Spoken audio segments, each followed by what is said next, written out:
Hello, people do Instagram, aqui das Mulheres à Obra.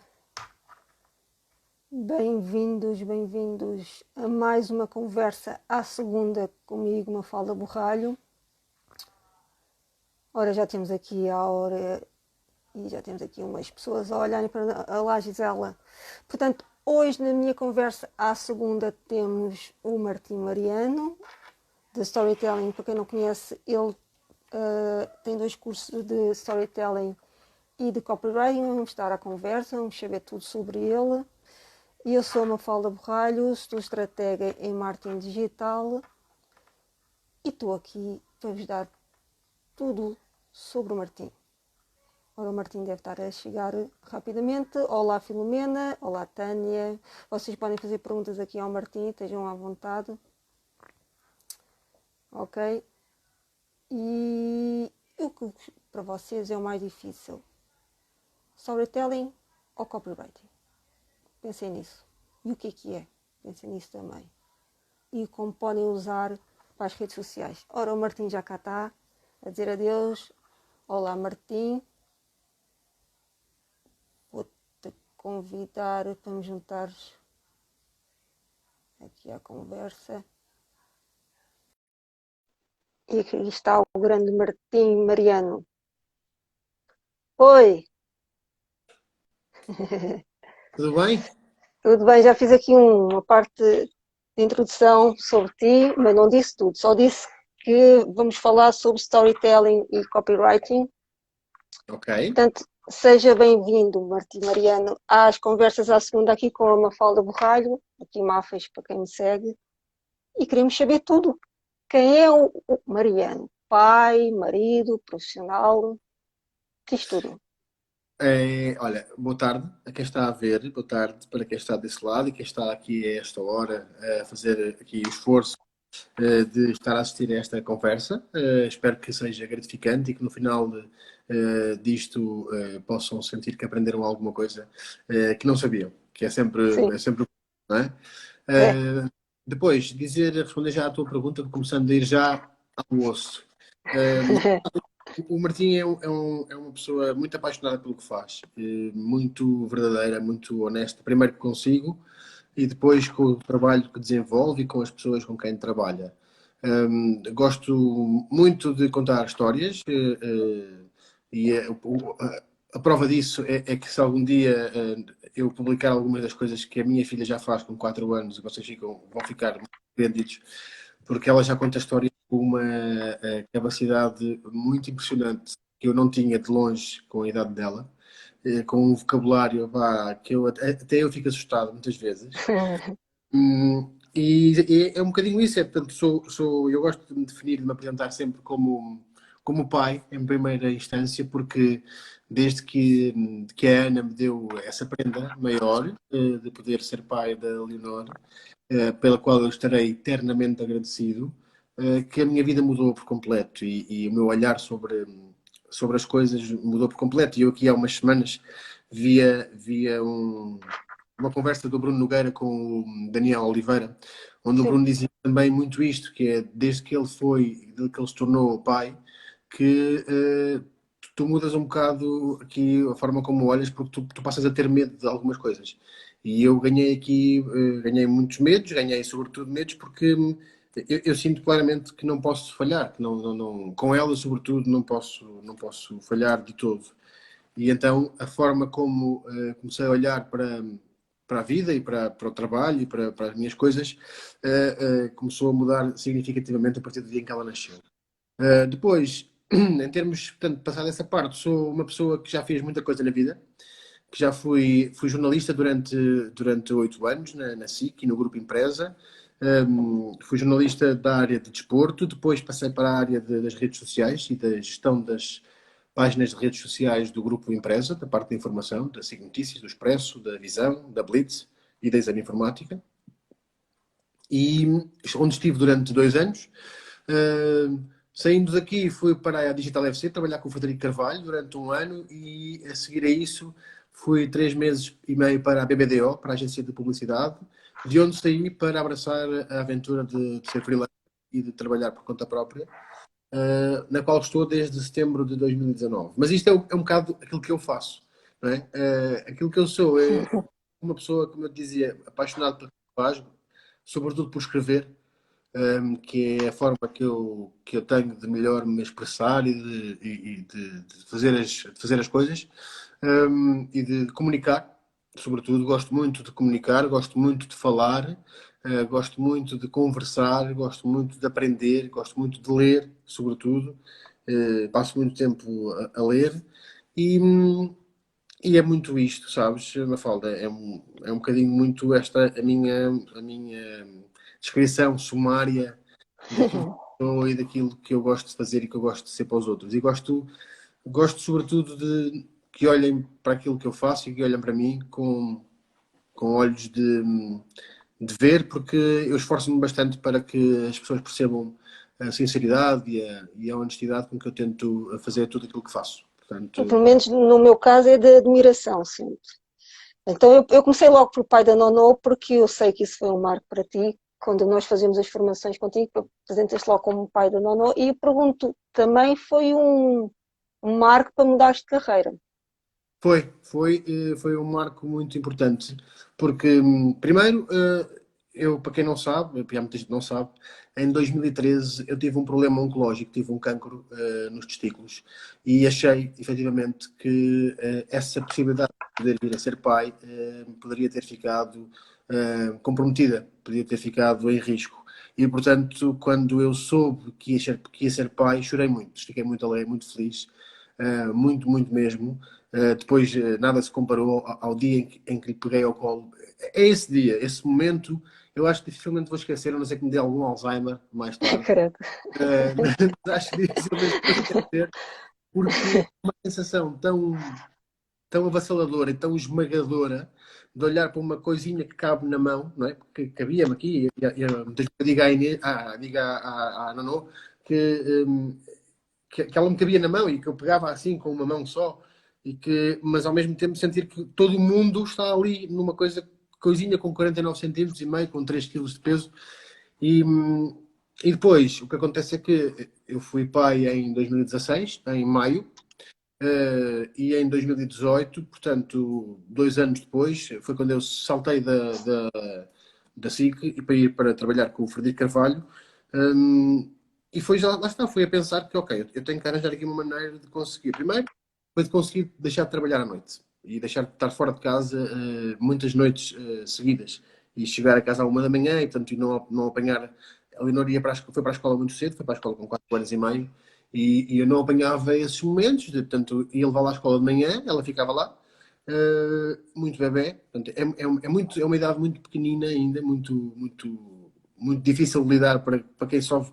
E eu sinto, sabes, eu sinto estas coisas com muita intensidade.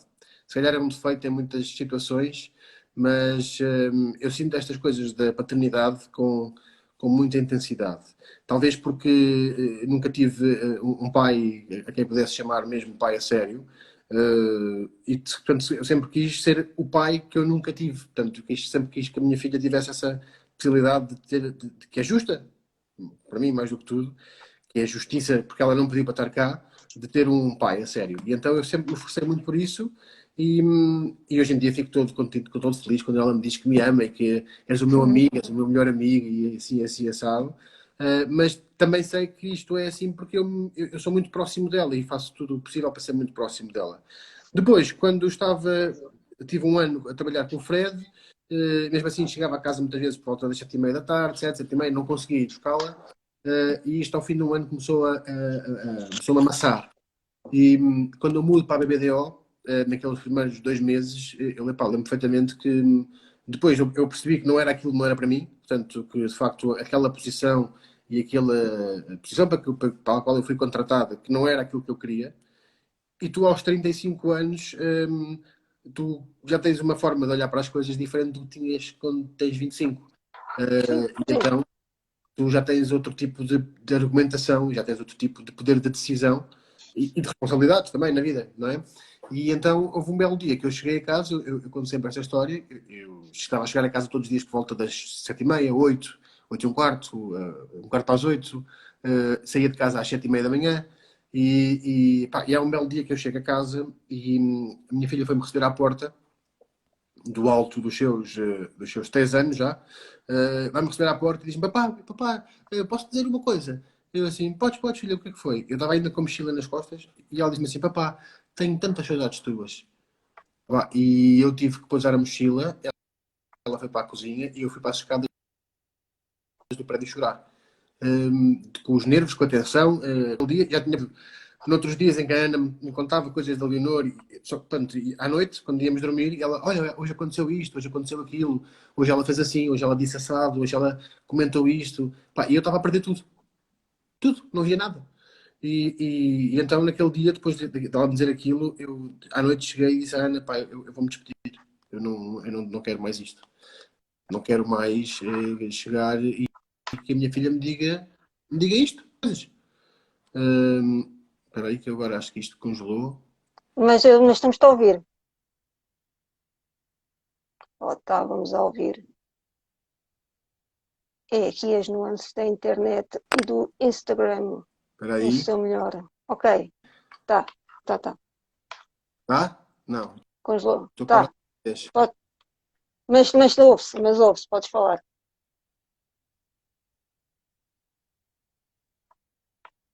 Agora deixa-te ouvir. Não, Ok. não. Ok, E então, aquilo ok. que eu Agora sim, disse. continua. Não podes ir mais perto para o aparelho. Se tentares ir um bocadinho para o pé do aparelho ou mudares para o 4G, como eu faço, talvez resulte. Estamos aqui a falar com o Martim Mariano, que está a contar sobre a vida dele e sobre a experiência como pai.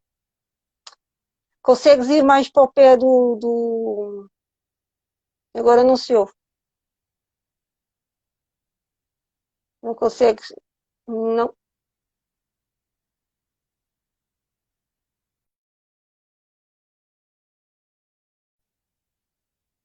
Ok. O Martim saiu, mas já vai voltar. A internet às vezes tem aqui destas coisas, entretanto podem pôr aqui perguntas. Estamos a falar com o Martim Mariano sobre copywriting e mais lá para frente e storytelling. Ele agora está a falar sobre como mudou a sua profissão e aqui está ele.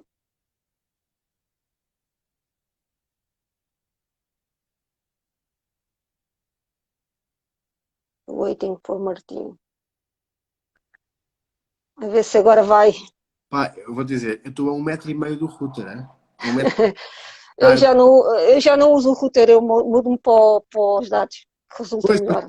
foi o que eu fiz agora, mudei para os dados. Portanto, eu já esquecendo já o router, porque isto, pá, já não é É, assim, é chato para quem está a ver. é. Pronto, estávamos aqui a falar exatamente sobre o que é que precipitou essa minha decisão e foi isso mesmo. Exato. Foi eu perceber que eu estava a perder coisas que não voltam. Um, e é um bocado essa a noção que foi. Eu sempre disse que queria ser um pai presente e um pai que estava sempre de volta da filha, um pai galinha, pá, e estava a perceber que estava a fugir por completo da promessa que tinha feito e, e não estava contente e não estava confortável com isso. Pá, e achei que tinha mercado para poder arriscar e foi o que eu fiz. E disse: Pá, já chega. E cheguei à BBDO e disse.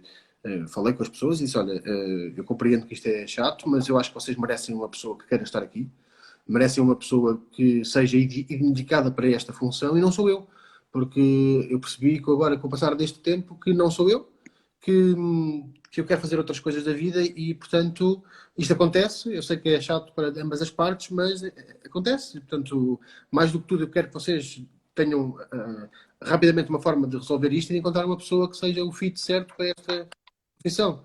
E, portanto, acho que isso também nos apanhou um bocadinho de surpresa, mas eu tinha que ser honesto comigo mesmo, mais uma vez. E eu não ia estar bem ali, não ia conseguir, não ia conseguir dar à empresa aquilo que eu quero dar sempre, que é tudo.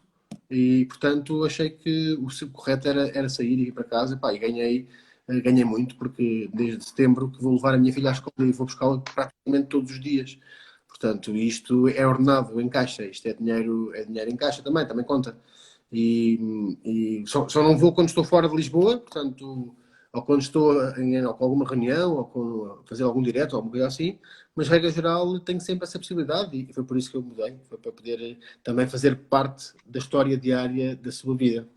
E acho engraçado porque, para quem te segue, eu sigo desde o do Click Summit e isso, uma nota, é uma jogada empresarial muito audaz e poucas pessoas dão esse passo que tu deste, mas nota-se a tua evolução ao longo destes anos e quem te acompanha nas redes sociais nota perfeitamente a mudança radical que tu tiveste e o sucesso que está por trás disso, que na realidade é a tua família. E muitos parabéns por isso. Agora disseste tudo. Desculpa que engasguei-me com a água.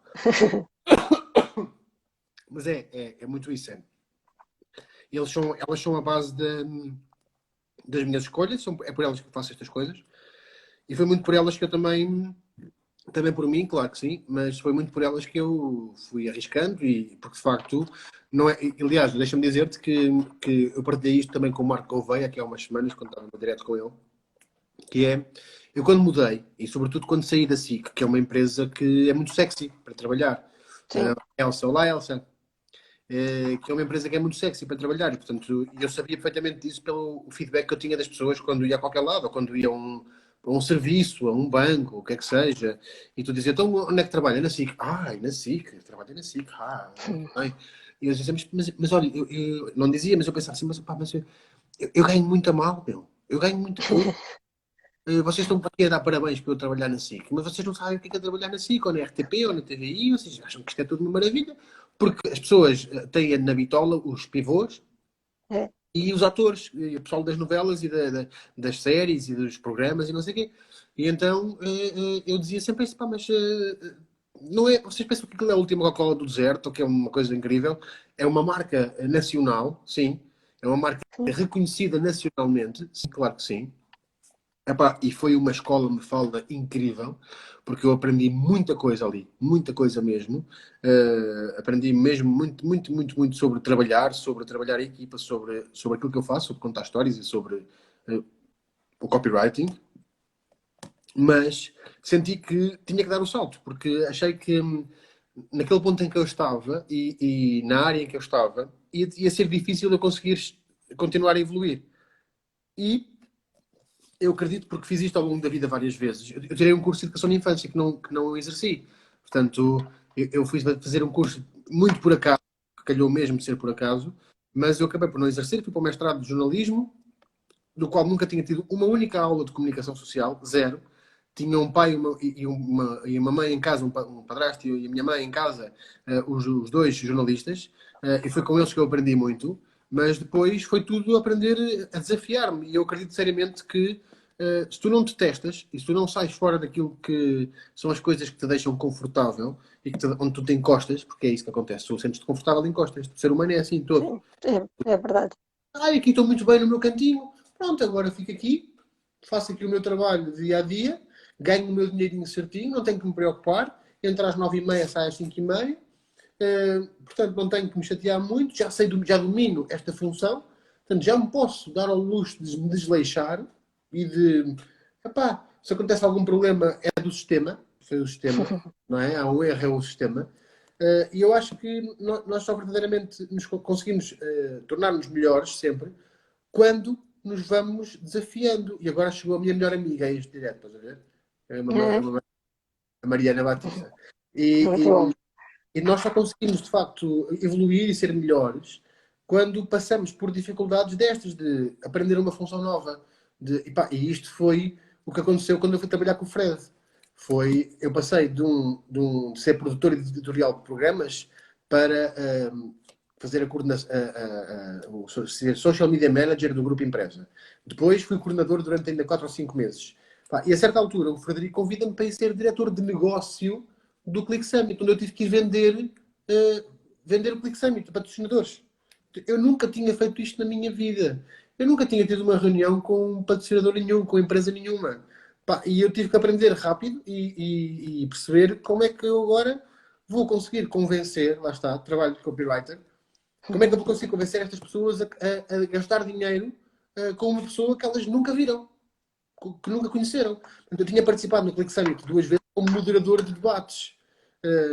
E ainda agora o Marco me dizia isso, que era, pá, quando eu começo a perceber que tu estavas ali nos eventos do digital e que tu não estavas ligado ao digital na SIC, que eras um produtor de programas de desporto, eu fiquei de queixo caído. Eu disse, mas este gajo, ou seja, este gajo dedica-se e quer aprender e tem uma vontade enorme de aprender. E eu acho que essa é uma das coisas que, se eu pudesse apontar uma característica minha, é essa, é a vontade enorme de aprender e de dominar os assuntos e de querer saber mais, para depois poder transmitir a alguém. Eu gosto muito de ensinar, sabes? Eu descobri já há muito tempo que tinha essa vontade de querer partilhar o conhecimento, porque acho que tu vais adquirindo conhecimento ao longo da tua vida que, se tu não partilhas com ninguém, vais com ele para a cova. Portanto, e se não metes em uso e pô-lo em uso, é ou trabalhas com ele ou depois transmites a outras pessoas que querem aprender, olha, isto faz assim desta maneira, ou eu pelo menos faço isto desta maneira. E, e portanto, foi essa sempre a minha motivação. E quando eu saio para trabalhar no Digital FC, foi durante um ano, pá, eu aprendi imenso com o Frederico mesmo, e foi um desafio enorme, enorme, enorme, mas que me deu uma percepção muito grande, que foi perceber o impacto que tu consegues ter numa empresa, porque trabalhando numa empresa como a SIC, é difícil tu teres um. Olha, e agora chegou outro amigo, isto agora são só chegar amigos, parece uma conversa de amigos. Um padrinho de casamento, foi uma maravilha. E quando. Ou seja, o que é que eu percebi? Percebi que tu consegues ter, numa empresa deste tamanho, qualquer coisa que tu faças tem impacto direto na organização. Direto. E eu na SIC não conseguia ter essa noção. Não conseguia ter a noção se aquilo que eu fazia tinha ou não tinha impacto direto. Só no fim, na parte das redes sociais, aí sim, porque eu tinha uma característica que as minhas colegas depois também começaram algumas a ter, que era eu lia todos os artigos que eram partilhados e escritos pelos jornalistas e que vinham para as redes sociais. Eu tinha que ler porque eu tinha pus na minha cabeça que tinha que ser o último filtro de gralhas e de erros que iam ser publicados nas redes sociais. Porque depois quem caiu em cima era da empresa toda. Pá, você, uma Claro. vergonha, não sabe escrever, blá, blá, blá. Então eu lia tudo, pá, e era o caça-gralhas. Era o caça-gralhas. E eu levantava-me a ter com os jornalistas. Tens aí uma gralha na segunda linha, tens aí um erro no título, ponto um ponto final, não sei aonde. Pá, eles ficavam a olhar para mim, mas depois começaram a perceber que era uma pessoa que estava atenta ao que se passava ali. Mas era uma escala muito residual. Quando eu vou à Digital FC, pá, fica uma escala muito maior, porque a empresa era muito mais pequena. Éramos 5 pessoas, 6. Eu fiquei também responsável pela comunicação. Ora, qualquer coisa que eu fizesse, ou que eu dissesse, ou que eu publicasse, tinha impacto imediato. Pá, e isto, quando tu ganhas esta consciência, aumenta também o teu grau de responsabilidade. E também aumenta a tua maturidade profissional. Imediatamente, que foi aquilo que aconteceu. Eu comecei a perceber que, ok, eu estou a construir aqui, como tu dizias há bocadinho, o teu crescimento foi muito grande e notório. Eu também sinto isso. Eu sinto que o profissional que eu sou hoje, em 2020, não tem nada a ver já com a pessoa que saiu da SIC. Portanto, é muito Claro. diferente. É muito diferente. Portanto, eu hoje em dia, lá está, eu hoje em dia giro a minha própria vida. Eu giro os meus próprios negócios, os meus próprios trabalhos, os clientes que aceito ou que não aceito, as propostas que faço, e como é sozinho, portanto, tenho o apoio da minha mulher, que serve de fiel companheira e muitas vezes é ela o meu último filtro. É com ela que eu testo muitos dos copies que faço, é com ela que eu testo os anúncios que faço, é com ela que eu testo muitos dos claims que faço nos posts que escrevo e nas coisas que escrevo. E, portanto, acaba por ser muito difícil. Ou seja, eu escrevi isto agora no fim de semana, porque fiquei muito impressionado com a morte do Pedro Lima. E, e há muita gente que não sabe isto, mas eu vivi de perto em casa uma situação de doença mental da minha meia-irmã, que acabou depois com ela de uma forma trágica, portanto não adianta dizer o quê, mas acabou de Sim. uma forma trágica e marcante para todos. Mas a estabilidade emocional é possivelmente uma das coisas que tem um dos maiores valores que tu podes ter na vida. E se tu não consegues ter equilíbrio na cabeça e não consegues estar estável emocionalmente, e claro que para isso também o dinheiro contribui muito, porque o nosso mundo, infelizmente, vive muito disto, né? Portanto, tens que ter dinheiro para sobreviver e quando tens uma família, tens contas que vais assumindo, epá, quem compra uma casa, compra uma casa. Quem arrenda uma casa, tem a renda da casa. Quem compra um carro, às vezes tem um crédito para comprar um carro. é a escola dos filhos, é o que é que seja, a alimentação, são as contas da casa. Portanto, tu tens que estar, e sobretudo, quando tu deixas de estar no sistema corporativo de receber 14 meses, onde sabes que ao dia 27, ao dia 26, ao dia 30, cai lá todos os meses o teu dinheirinho certinho, tu automaticamente tu vives às vezes dias de ansiedade, vives dias em que estás nervoso, estás mais tenso, o dinheiro não chega, o cliente atrasou-se a pagar, em vez de pagar no dia X, vai só pagar daqui a 2 semanas, pá, liga-te a dizer, pá, houve aqui um problema, e tivemos aqui um atraso, não sei o quê, pá, e tu não podes mandá-lo para as couves, não é? Não podes Pois, dizer, pá, vai para não sei aonde, eu quero pagar-me já imediatamente, senão eu arrebento com a empresa. Não, portanto, tu tens que aprender a gerir isto tudo e a gerir não só o teu negócio, mas como a tua cabeça. E isto também te traz um aumento de maturidade e sobretudo, também dás-te de equilíbrio, porque se tu fores capaz de gerir isto e de manter sempre o foco, e se tu souberes bem, é o conselho que eu tenho, que eu deixo a quem está a ver.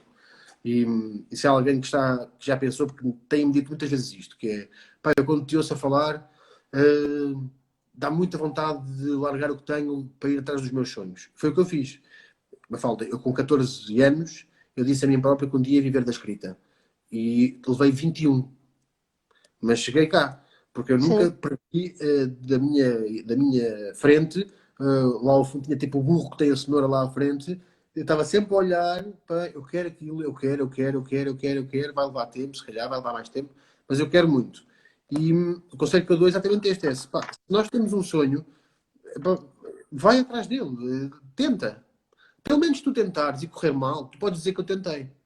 O que eu não quero nunca é chegar ao fim da vida e pelo menos quando tiver 50 ou 60 anos dizer, epá, eu podia ter tentado lá atrás, não tentei e agora fiquei o resto da vida toda a viver com este remorso de não ter tentado, de ter falhado, de podia ter feito. O que é que seria a minha vida hoje, não é? O que é que seria se eu tivesse ido atrás do meu sonho? E ando aqui a viver frustrado. Porque eu acho que, sinceramente, ninguém merece estar a trabalhar num sítio que odeia. Uma coisa Sim, é tu verdade. ter experiência, porque acho que é importante. E é importante tu fazer as coisas que não gostas, muito importante. E eu estive a trabalhar durante algum tempo numa das funções que eu tive na SIC. Pá, eu cheguei a um ponto que odiava aquilo que fazia, odiava mesmo. E era um massacre ter que fazer aquilo todos os dias.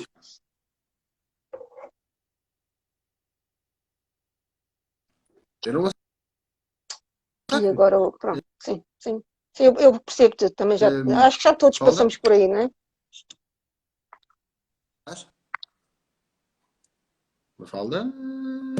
Sim, ok. Acho que voltaste outra vez. Eu já vi que a net hoje está contra nós, mas vai conseguir. Como fazia o Bruno Sonsinho. Dois, às três. E Não. eu passei ali muito tempo em que odiava aquilo que fazia. Era penoso levantar-me, era penoso ir trabalhar, era penoso eu ter que. Mas eu ia na mesma. Portanto, agora, o que é que isto faz? Isto dá-te uma estaleca muito grande. Isto dá-te, sobretudo, saber o que é que custa passar por isso e saber que, epá, eu, se puder, vou tentar não passar por aquilo outra vez. Vou estar de marida, Sim, vou tentar que isto não aconteça novamente. E é foi. verdade. É verdade, é verdade. Somos poucos aqueles que decidem largar tudo. Eu fiz isso e tentar a minha sorte e tenho conseguido também. E eu, tal qual como tu, tinha um objetivo que era marcar a vida de alguém e com as minhas aulas nos séniores o feedback é mais que fantástico. Então percebo perfeitamente. É a gasolina, não é? Voltando, é, É a gasolina que depois nos move, é exatamente isso. é o que eu lhes digo. Eu estou cansada, mas chego aqui e volto a nascer outra vez. É verdade. É alguém que me diz, olha, pá, a sua dica ou aquele texto que escreveram no outro dia, aquele post que fez no outro dia, pá, ajudou-me a mudar a maneira como eu penso. Já está pago o tempo, já está ótimo, está maravilhoso. Porque influenciar pessoas é um trabalho muito sério. E por isso é que É, eu às vezes fico tão chateado quando vejo muitos e muitas destes miúdos novos, que são novos, têm menos, alguns deles têm menos de 10 anos do que eu, 11, 12, que têm 200, 300, 400 mil seguidores e que me parece que acaba sempre, para já, por ser sempre mais do mesmo. E acho que não têm, também não têm essa maturidade. E não é suposto terem, atenção, não é suposto terem. De perceber que muitas vezes nós estamos a influenciar a vida das pessoas. Estamos mesmo, estamos a mudar a forma como elas olham para um determinado assunto. E por isso é que eu estava só para concluir a ideia, quando as pessoas me dizem que se inspiram naquilo que eu fiz, na mudança que eu consegui, que eu tive a coragem de operar para seguir atrás dos meus sonhos, pá, eu fico muito contente porque eu não ando aqui a fazer as coisas para influenciar ninguém, portanto, ando a fazer as coisas para ter a minha vida o melhor possível e a da minha família. Mas é muito gratificante ler isto e tu percebes que as pessoas, perdão, que as pessoas olham para ti e dizem que tu és um exemplo, mas isto também depois tem o outro lado, não é? Isto depois também se torna uma responsabilidade grande, não é? Tu sentes É. números que, epá, eu tenho aqui pessoas que me têm em muito boa conta, sem nunca me terem conhecido, mas que me têm em muito boa conta por aquilo que eu digo, pelas coisas que eu escrevo. Epá, e isto, há alturas em que se tu não tiveres uma cabeça no lugar, isto pode ser desconcertante. Sim, às vezes dá vontade de escrever coisas que não se pode e depois eu vou apagar e escrevo outra coisa. É o que eu faço. É esse o meu jogo de cintura. Apetece-me responder desta maneira, escrevi, já está respondido, apaga e agora respondo de outra maneira. Eu vou dizer uma Olha, então, experiência. diz. É por isso que eu tenho conta no Twitter. Ah, eu sei, eu vejo lá as coisas. E no outro dia teve aqui a jantar, a minha mãe, eu vou agora partilhar isto com você, ela não está a ver, de certeza. Teve Não, aqui a não, aqui jantar não. e dizia-me assim: repara como eu estou a tentar pôr o cabelo para trás das orelhas. E a minha mãe dizia-me assim: ai filho, e a minha mãe, no dia em que a minha mãe se juntou ao Twitter, eu pensei assim: vou ter que sair daqui. Sair daqui porque, pá, no Twitter eu assumo uma personagem muitas vezes de revoltada, chateada e que diz muitas asneiras. E a minha mãe dizia-me aqui na sexta-feira: ai filho, no Twitter o que eu não gosto é que as pessoas dizem muitas asneiras, e tu incluído, tu incluído. E eu assim, pronto, lá vem outra vez a história. Porque tu não falas assim, tu estás aqui comigo e tu não falas assim. Eu assim, oh mãe, aquilo é uma personagem, percebes? Aquilo é uma espécie de uma personagem que eu tenho ali, que eu uso, eu não falo assim em mais nenhuma rede social, só naquela. É só naquela. Pela natureza da rede em si, tentar explicar. Agora, obviamente que há pessoas que não gostam e há pessoas que não se identificam. Mas isto, para quem está desse lado a ver e quem produz conteúdos e para quem tenta comunicar, é uma coisa que eu, a partir do dia em que eu percebi e que consegui incorporar, que é eu nunca vou ter, nem quero, nem ambiciono, nem posso, não ficava maluco, concordância total das pessoas que seguem e que veem os meus conteúdos. Porque, atenção, Jesus Cristo tentou e olha o que lhe aconteceu. Não é? Sim. Ninguém é unânime. Ninguém. Zero. Não me esquece. Não há ninguém que seja unânime na vida. E, portanto, eu vivo bem com isso, com as pessoas que gostam e com as pessoas que não gostam. Está tudo ótimo. Eu tenho uma máxima que eu aprendi com o Gary Vee, que é se elas dizem mal é que estás no caminho certo. Sabes que o Emílio Rangel, que chegou a ser diretor da SIC, dizia uma coisa também nesse sentido, que era falem bem ou mal, o importante é que falem. Exatamente, é verdade. Que tem as suas nuances, mas não deixava de ter razão. Porque se É falam, verdade. com algum tipo de impacto. Tu estás a conseguir fazer algum tipo de. E eu sabes que eu tenho muito essa ideia de tentar fazer as coisas pela minha cabeça, tentar fazer diferente do que já foi feito, mas nunca esquecendo que pá, eu não estou aqui para inventar a roda, porque a roda já existe há muito tempo, não é? Eu estou Sim. aqui para tentar ver se consigo pôr a roda a andar de uma forma que eu acho que também pode andar, de uma forma diferente Então, ou mais. e agora vou-te puxar aqui para os assuntos importantes. Estamos a divagar. E foi aí que apareceu o storytelling. Eu fiz o primeiro curso de storytelling. Eu acho que foi o primeiro curso que tu deste, se calhar. Foi possível, foi em dezembro de 2018. Sim. Acho que foi Foi quando tu assim que fizeste. nasce o storytelling com a vontade de. Nasce antes, nasce ainda na SIC, claramente, porque o jornalista é quase, e tu vais ver, muitos dos jornalistas, aquilo que fazem é contar histórias. Sim. E o meu gosto pelas histórias vem desde muito pequeno, vem desde dos 3 4 anos, quando a minha avó paterna, com quem eu vivia até aos 5 anos, contava-me histórias todos os dias, todos os dias, todos os dias, todos os dias. E que foi uma coisa que ainda hoje, portanto, eu depois perdi contacto com ela, por coisas várias, e entretanto ela já cá não está, mas ela contava-me histórias todos os dias. Epá, e havia coisas muito engraçadas que era, como ela me repetia muitas vezes as mesmas histórias, e eu apanhava aquilo tudo e dizia, oh vó, não é assim, a história não é assim, não, tu não contaste assim ontem, a história passa-se assim, assim, assim, assado, e depois o que acontece é que rebebel para dar e, ou seja, eu como bom miúdo que sou, eu descobri muito cedo o prazer dos livros incrível que é tu poderes descobrir outros mundos e conhecer outros mundos nos livros. Eu comecei a falar muito cedo e a ler também muito cedo. Portanto, depois comecei a perceber que os livros e os jornais e tudo que era escrita traziam informação, traziam coisas novas portanto, eu desde cedo que sempre gostei muito de escrever e de ler. E depois, a certa altura, na adolescência, como quase todos nós temos, vêm os desgostos de amor, vêm as primeiras paixões a sério. E vem a vontade de escrever sobre estas coisas. É aí que eu começo a escrever, a escrever, a escrever, a escrever. Pá, e depois, nas colónias de férias que eu fazia, eu descubro que escrevia melhor, ou pelo menos conseguia agarrar mais as pessoas do que a maioria das pessoas que estavam à minha volta com aquilo que eu escrevia. E então eu começo a vender as dedicatórias que se faziam nos últimos dias. Ou seja, queres uma, queres uma dedicatória para não sei quem? Em cima, deixa-se uma Coca-Cola para mim, para o jantar, na minha mesa. Pá, e havia dias, nos últimos dias, tinha 3 e 4 sumos, 5 sumos à mesa porque estava a escrever dedicatórias para outros amigos. E então, é aí que eu percebo que, ok, se calhar eu tenho aqui algum tipo de futuro com a escrita. Depois, no secundário, ganho um prémio literário na escola, também de uma forma muito engraçada, que foi, eu soube do concurso, disse que queria participar, entretanto passaram-se 2 meses, e no último dia do prazo, a minha professora de português chega à escola, foi no 11º ano, chega à aula e diz, meninos, hoje é o último dia para entregarem os trabalhos, e eu olho assim para ela, e ela assim, deixa-me adivinhar. Não fizeste nada. Eu digo, calma, calma. Olhei para o lado, arranja-me aí 3 folhas, faz favor.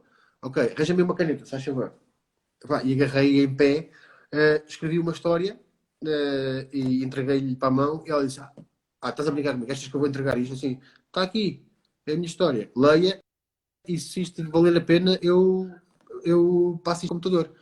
Está bem. Eu assim, mas digo-lhe já uma coisa, professora, eu vou ganhar o concurso.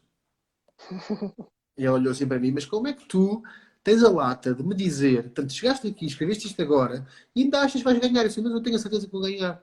Mas porquê estás a dizer isso? Porque ninguém nesta escola escreve melhor do que eu. Ou seja, o que é que eu sabia? Eu conhecia muito bem o meu público. Uma falsa. Já começaste cedo.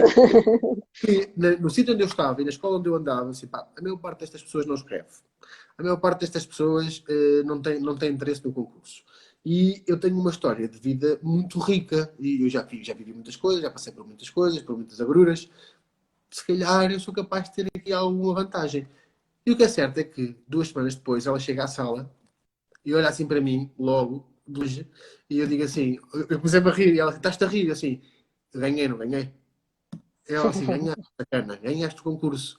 E pronto, ganhei 50 euros, que foi o prémio. E naquela altura eu soube que, ok, isto vai-me acompanhar, alguns pelo caminho. E já na SIC, quando eu saio da produção dos programas que estava a fazer, eu saio porque eu queria escrever, eu sabia que tinha condições para fazer mais para ser o melhor. Aquilo que eu mais gostava na profissão de jornalista era a possibilidade de poder contar histórias. E não conseguia. E então, quando vou para as redes sociais, começo, a este trabalho, a escrever alguns artigos para o Expresso e para o site da SIC Notícias, mas antes disso, desde 2007, tinha criado um blog, é que eu chamei O Que Dizes Tu. E, entanto, fui escrevendo, escrevendo, escrevendo, escrevendo. Tem mais de 250 artigos escritos, de escrita, muita escrita literária. E, portanto, eu sabia que ia ser por aí. E havia de ser por aí.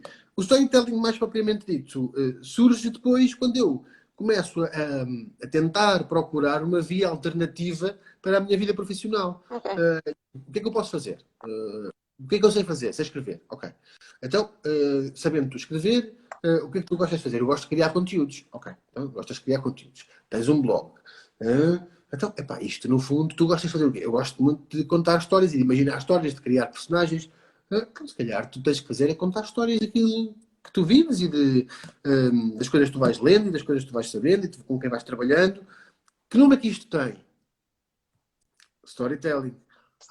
E o copywriting? O E copywriting. fazendo aqui uma analogia, o storytelling, para quem não sabe, storytelling é a mesma coisa que copywriting? Não, não tem nada a ver. O storytelling é exatamente a arte ou a atividade de contar histórias. O copywriting é venderes coisas com as palavras que escreves. É tentares convencer alguém a comprar alguma coisa através das palavras. O copywriting surge naturalmente pelo trabalho que eu fazia já há 5 anos nas redes sociais, que eu trabalhava com com algumas marcas pequenas, de pequena dimensão, de amigos, de conhecidos, que iam precisando de gente para trabalhar as suas redes sociais, fazer a gestão das redes. E a certa altura, tu começas e eu trabalhei com alguns negócios, e o que tu começas a fazer é tentar convencer as pessoas a comprar aquela marca, a comprar aquele produto, a seguir aquela conta, a convencer aquela. Imagina, uma das marcas com que eu trabalhei foi uma empresa que faz decoração de casamentos, que foi a empresa que, por sua vez, fez a decoração do meu casamento. Depois disso, eu comecei a trabalhar com eles. E a certa altura, ou seja, o que é que eu tinha que fazer? Eu tinha que vender os serviços de decoração que eles tinham. Eu tinha que vender as ideias que eles tinham que eram diferenciadoras daquilo que existia no mercado. Portanto, eu começo a perceber a certa altura que, ok, aquilo que eu estou aqui a fazer é, para cada vez que eu escrevo e que tento vender alguma coisa, eu isso sabia e percebi, isto é copywriting. O que eu estou a tentar dizer, estou a tentar entrar na cabeça das pessoas e convencer alguém a comprar alguma coisa. Ok. Então, isto é um nome técnico e trabalha-se com a escrita. E depois comecei a perceber que era muito trabalho, havia muito de agência nisto. Eu trabalhei numa agência, depois conheci alguns copywriters enquanto lá estive e conversei com eles sobre isso. Mas era muito também feito por freelancers. E eu disse, ok, então já sei o que é que eu vou começar a fazer. Eu, para além do storytelling, vou fazer disto uma coisa, uma atividade profissional. E estou há 9 meses a trabalhar em casa e, portanto, ainda não tenho muito portfólio de trabalhos com clientes grandes e coisas para fazer, mas já vou tendo algum, onde vou trabalhando. Depois eu estudo muito, aprendo muitas coisas e vou à procura de clientes, porque ainda não há muita gente em Portugal com vontade de contratar freelancers para criar campanhas. Porquê? Porque a maior parte do nosso tecido empresarial é muito pequenino. Não Sim, são empresas muito pequenas e que quem faz a comunicação é o Zé Manel ou a Maria que lá estão, epá, que gostam de escrever umas coisas, estão na comunicação e sobretudo quando tu vais para fora das duas cidades grandes, muito maior é esta predominância de pessoas que têm nas suas empresas este modelo pá, que é amador, mas é um modelo possível que eles têm.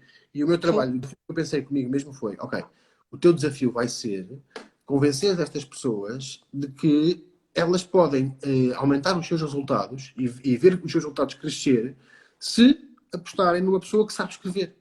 E que mudando a forma como elas criam uma landing page, mudando a forma como elas criam uma newsletter, mudando a forma como elas comunicam e se posicionam nas redes sociais, podem conseguir atrair mais atenção para aquilo que fazem. E é aí que Ok. surge o copywriting de forma profissional. Portanto, é Uhum. por isso que hoje dou estes workshops, estas formações, porque efetivamente acho que há muita gente que pode aprender, porque escrever é muito difícil, Mafalda. E para quem está a ver, não são muitas pessoas, mas as que estão chegam. Para quem está a ver, escrever é horrivelmente difícil. É muito difícil, sai do sangue, sai do pelo, custa, porque muitas vezes e havia clientes que ficavam malucos, e quando eu estava na BBDO isto acontecia, eu via colegas meus ao lado que me diziam isto, que é, pá, os clientes ficam malucos quando nós passamos 2 horas à volta de uma frase. E às vezes tu tens mesmo que passar 2 horas à volta de uma frase, porquê? Porque tu queres escrever a melhor frase possível que faça com que o teu cliente sinta que não está a mandar dinheiro para a rua. Exato. Porque uma coisa muito clara é que quando nós fazemos campanhas de publicidade só para ganhar prémios, nós estamos a mandar dinheiro à rua. Estamos a mandar dinheiro para a rua. Porque o objetivo da publicidade é converter pessoas a comprar os teus produtos, a gastar dinheiro contigo. Este é o objetivo. Eu queria uma campanha para que as pessoas comprem o meu produto, não é para, ai que giro, que anúncio tão fofinho, vamos dar-lhe aqui um leão de carne. Quanto é que tu geraste em vendas? 0 euros. Quanto é que tu gastaste naquela campanha? 1,5 milhão. Se calhar o teu cliente não vai gostar disso. Se calhar para o ano vai contratar outra agência. E quando tu pensas nisto, tens este mindset, tu mais facilmente consegues perceber e transmitir às pessoas: olha, atenção, tu podes escrever porque dá para tu aprenderes a fazer copywriting e sem ser escrita. E atenção, tu podes aprender isto. E por isso é que eu gosto tanto de dar estes workshops, porque é possível Martina, já vai voltar. nascer como um gênio da literatura para vender, para conseguir. E agora congelei outra vez. Sim, mas estamos a ouvir. Agora é que. Ok, Já voltou. ok, voltou, voltou, De ter voltou. vontade, de ter vontade de aprender a escrever para vender. a convencer as pessoas a comprar o que tu tens para comprar. E isto faz com consistência, faz com usando as palavras certas, usando gatilhos emocionais que prendem as pessoas ao teu conteúdo, às tuas palavras, conhecendo muito bem o produto que tens nas mãos, conhecendo muito bem o público a quem estás a vender. E depois é com consistência, com o tempo, e vais começando, vais implantando na cabeça das pessoas um padrãozinho de que aquela marca é de confiança, que podes confiar, vais dando conteúdos às pessoas que mudem alguma coisa a vida delas, e depois, o que é que eu faço? Eu juntei os dois, copywriting com o storytelling. E numa formação eu falo muito da outra, e no copywriting eu falo muito com coisas de storytelling, porque acho efetivamente que tu, quando estás a tentar vender alguma coisa a alguém, estás a contar uma história à pessoa. Estás a contar Sim, uma história que sim. vai mostrar à pessoa, olha, se tu comprares o meu produto, o benefício que tu vais ter é este. Porque é isto que tens de fazer, é evidenciar imediatamente os benefícios. Eu gosto de dar um exemplo que é, ainda agora tu estiveste no meu curso e eu dava esse exemplo da TAP. Por exemplo, é um exemplo, Carlos, pode ser a TAP, pode ser qualquer outra companhia aérea que seja. Mas tirarmos a TAP da equação e ser uma coisa, lá de fora, é Emirates. Imagina que tu recebes um e-mail da Emirates dizer assim: subscreve já o nosso plano de membros e ganha 10 mil milhas. E a pessoa que está do outro lado, eu imediatamente, o que eu pergunto é: o que é que são 10 mil milhas? Para já, eu vivo em Portugal. Em Portugal não há milhas, há quilómetros. Só quem viaja muito, quem sabe muito disto, anda muito, tem um cartão de milhas, papa milhas, anda com milhas, não sei o quê. O mais comum dos mortais, as milhas nos trata. Portanto, quando eu pergunto a mim próprio, ok, mas o que é que eu ganho com isto? O que é que eu ganho por subscrever o teu plano? 10 mil milhas. Mas o que é que são 10 mil milhas? Se tu disseres uma coisa tão simples como subscreve o nosso plano e ganha 10 mil milhas, ponto. Isto equivale a 2 viagens de ida e volta para qualquer destino da Europa à tua escolha. Ah! Já percebi, ok. Então isto é bom, vou subscrever, vou ganhar 2 viagens, maravilha. Portanto, e este desbloqueio, para mim é mágico, é mesmo, porque é tornar, e eu sou obcecado por isto, não falo, que é tornar a comunicação o mais claro possível. E na dúvida, tens de ser claro, na dúvida tens de falar simples, porque como eu aprendi na SIC e muito bem, com o Bento Rodrigues e com o Rodrigo Guedes Carvalho, que é, todas as pessoas que estão em casa a ver o jornal, e aí às vezes são 2 ou 3 milhões de pessoas, nem todas elas têm o mesmo background. Há pessoas que têm o doutoramento, há pessoas que têm a quarta classe, há miúdos que estão na primeira classe, há velhinhos que nunca foram à escola, e todos eles têm que ser capazes de perceber, palavra por palavra, o que tu estás a dizer. E o que acontece muitas vezes é que os profissionais que trabalham com as palavras escrevem para os outros profissionais que trabalham com as palavras.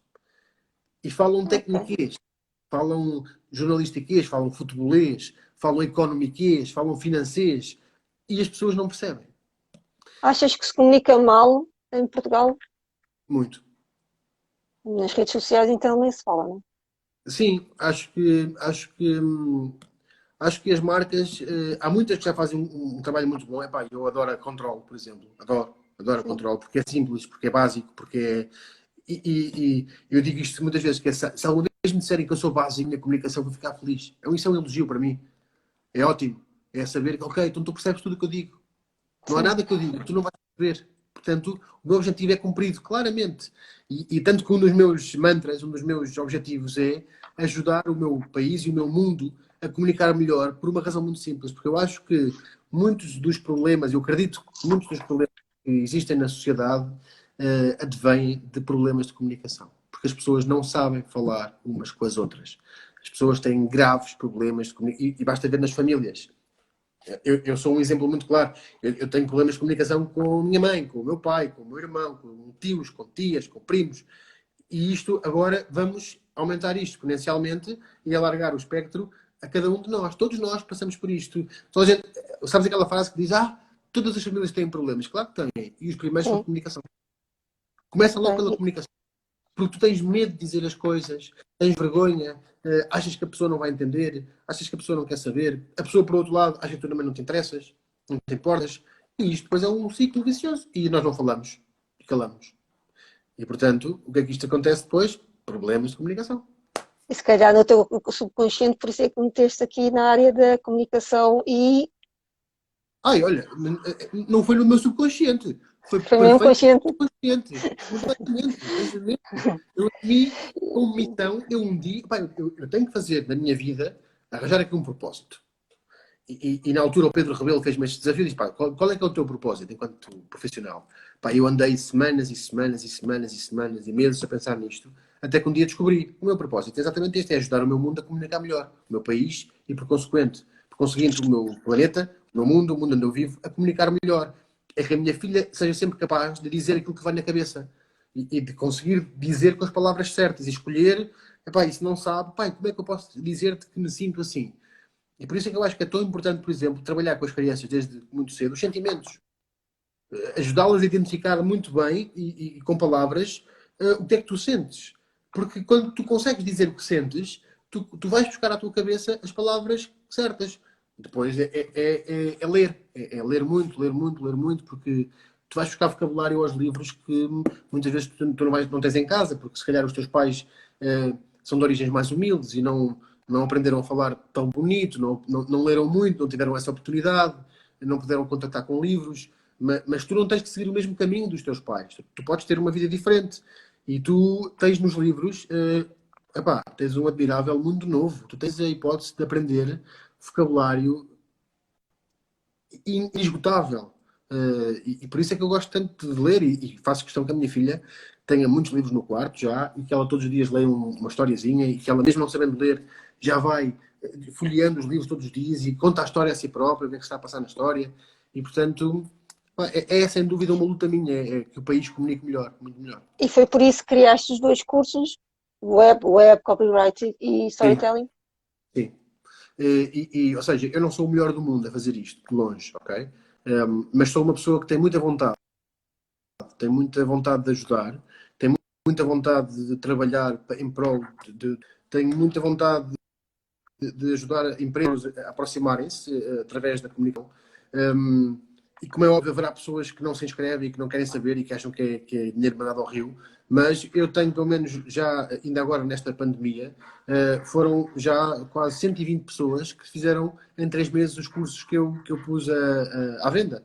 E, portanto, sim, eu tenho esse objetivo, e por isso é que eu pus estes cursos a circular, porque, primeiro, como eu dizia ao início, acho que todos nós temos alguma coisa para ensinar a alguém. E eu sempre fui aquela pessoa que contrariava quando alguém dizia, pá, mas eu não tenho nada para ensinar. Tens.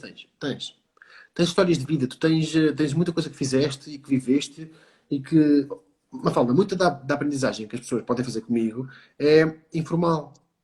Não é de conceitos, é de experiências, é de partilha, de abrir o coração e mandar cá para fora e dizer, olha, eu passei por isto, eu vivi assim, eu fiz isto, eu passei por esta experiência menos boa que me ensinou isto assim, assim, assado. Vamos pensar, por exemplo, na escola, quando todos nós andávamos na escola. Os professores que nos ficaram para sempre foram dois professores. Os horríveis e execráveis, Hum, os monstros pelos quais nós passávamos, e é verdade. aqueles que nos contam histórias, que nós ficávamos assim. É Pá, e verdade. depois havia aquelas colegas e aqueles colegas que eram obcecados com a matéria, diziam, epá, eu odeio este professor, eu odeio este professor porque ele não dá matéria. Epá, não dá matéria, mas se calhar, se tivesses com atenção, aprendias coisas para a tua vida. De senso É verdade. comum, de cidadania, educação cívica, de respeitar o próximo, de ser amigo do teu amigo, de respeitar os teus pais. Pá, e isto são valores muito mais importantes, muitas vezes, do que a porcaria da matéria que tu aprendes na escola secundária e preparatória. Quantas é que tu te lembras? Olha, vai às aulas de história. Quantas coisas é que tu te lembras das aulas de história? Pois. Epá, Lembro-me que sabia e sei a data das coisas guerras e era a única pessoa que sabia. e sabias porque eras obrigado a decorar. Porque é E, coincidente com datas de família.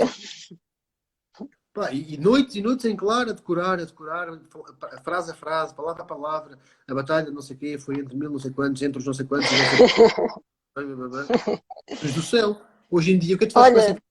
Não fazes nada. vou ter que te interromper porque isto do tempo passou a voar, credo. Quem quiser inscrever nos teus cursos, pode fazê-lo aonde? Eu vou fazer agora aqui uma coisa. É um Ai, que ficaste sem fio. E não pode ser agora no fio. Diz. que é deixar aqui os Oi? Vais comentários. deixar um link escrito. E agora Ok. não estou a ver. Entendi. Vais deixar nos comentários um link. Bem, ok. Ok. Ok. Vais deixar o link nos comentários. Força, força, força. Mas agora o Martim, no fim, estar aqui. Ok. Formação martimariano.pt. Boa. O próximo curso é já este sábado, workshop de storytelling nos negócios. Se não houver nenhum imprevisto até lá, é já este sábado. Ainda hoje é segunda-feira, portanto a pessoa hoje em dia já não sabe o que é que há de dizer. É. E outro do web copywriting, que está a ser um sucesso até agora, acontece no dia Tá, sim, 18 de julho. senhora. É o último curso antes das férias de verão, 18 de julho, web copywriting também. Ok. Via Zoom, portanto, a pessoa pode fazer o curso sentadinha na sua cadeira de escritório em casa ou na sua cadeira da sala, com o chinelo enfiado no dedo, de calção, como quiser, de biquíni ou de calção de banho, basta tapar a câmera, ninguém vê, não tem problema nenhum. E E eu recomendo. tenho muito gosto em receber. E quem quiser procurar nas redes sociais, andas por onde? Olha, ando pelo LinkedIn, aqui no Instagram é fácil, portanto é redundante. No Facebook tenho uma página também, Martim Mariano, e no LinkedIn também é procurar, que é a rede onde eu sou mais forte e mais ativo e mais constante. Procurem por Martim Mariano, que certamente é fácil de encontrarem. Mas se quiserem ir mesmo, o link, ou lá em cima a barrinha do utilizador é linkedin.com/in/Martim Mariano. Tudo junto com os dois Eu, M's, como aqui também em sabes o que é que baixo. eu adoro os meus convidados? É que adivinham sempre as minhas perguntas. E depois é só andar. É que eu preparo sempre aqui o que é que eu vou dizer e depois Eu vocês com a sei, conversa. sei. E eu ia-te fazer essa pergunta, qual era a melhor rede? E eu sabia que ias responder LinkedIn. Mas eu queria te fazer a pergunta na mesma, que é a melhor rede no momento, para ti. A melhor, pá, essa é uma pergunta muito subjetiva, mas para mim é o LinkedIn. É a minha rede do momento é a melhor. Mas há quem diga que seja o TikTok, que é uma rede que a mim, neste caso, por exemplo, epá, não me consegue convencer ainda, não conseguiu. Acho que tem pessoas incrivelmente talentosas a fazer vídeos, epá, incrivelmente Sim, talentosas, mas há uma coisa que me chateia muito, que é ver mais do mesmo, constantemente. sim, isso é São os verdade. desafios feitos por todos, são as coisas que são feitas. Eu nunca fui pessoa de ir atrás daquilo que toda a gente estava a fazer. Eu sou sempre aquela pessoa que, esta série está a ser, toda a gente está a ver esta série, eu só vou vê-la daqui a 3 anos, pai. É verdade, como É eu maluco, percebo. pancada. Percebo Mas muito pronto. bem. Mas para mim é o Olha, LinkedIn. O LinkedIn tem um potencial incrível por uma razão muito, muito simples, que é o alcance orgânico que aquela rede tem. Orgânico. Porque a publicidade do LinkedIn é caríssima, caríssima, sim. mas o alcance Uhum. orgânico. Pá, eu tenho posts com 2.500 reações, 175.000, 180.000 visualizações de um post só, 300 partilhas. Pá, e eu não gasto um cêntimo. Eu escrevo 1.300 caracteres, ponho dois ou três emojis, quando ponho, está feito. É verdade, eu que não sou assim tão ativa, faço qualquer coisa, vou ver as estatísticas e é um número brutal. E mesmo que não comentem nada, quem viu é um número muito superior a todas as redes, é Quando verdade. comparado com as outras, exatamente. Quando comparado com as outras é imensamente muito maior. Olha, Martim, muito obrigada, passou assim depressa. Obrigado pelo convite. Obrigado também a vocês, Mulheres à Obra, uma plataforma de quem eu aprendi a gostar e que me tornei amigo. Participei no vosso evento, ainda, acho que foi no início deste ano, no início deste Foi, ano. foi, nos dois até, reagi Foi- também. Ninguém pensava que isto ia acontecer, não é? Exato. E acho que vocês fazem um trabalho muito, muito, muito meritório, ajudam muito a trazer a luta e a igualdade entre género para cima da mesa e acho que de facto não parem de fazer isso porque vocês também estão a escrever histórias. Sim, e por isso é que fez significado também trazer-te aqui ao nosso grupo. Eu vou partilhar nas várias redes sociais a nossa conversa, vai Obrigado, ficar no Paulo. IGTV aqui também, e foi um prazer muito grande. Tivemos o Martim Obrigado Mariano. também. Infelizmente, os lives não ficam mais 24 horas, fico tão triste. Mas fica no IGTV para quem quiser ver. Beijinho muito Exatamente. grande. Um beijinho e tudo a correr bem. Está bem? Boa semana para ti e para todos que Boa estiveram a semana ver. para ti. Obrigado. Um beijinho. Já está a avisar, 26 segundos, mesmo a tempo. Então vá. Tchau, Um tchau. abraço. Um abraço.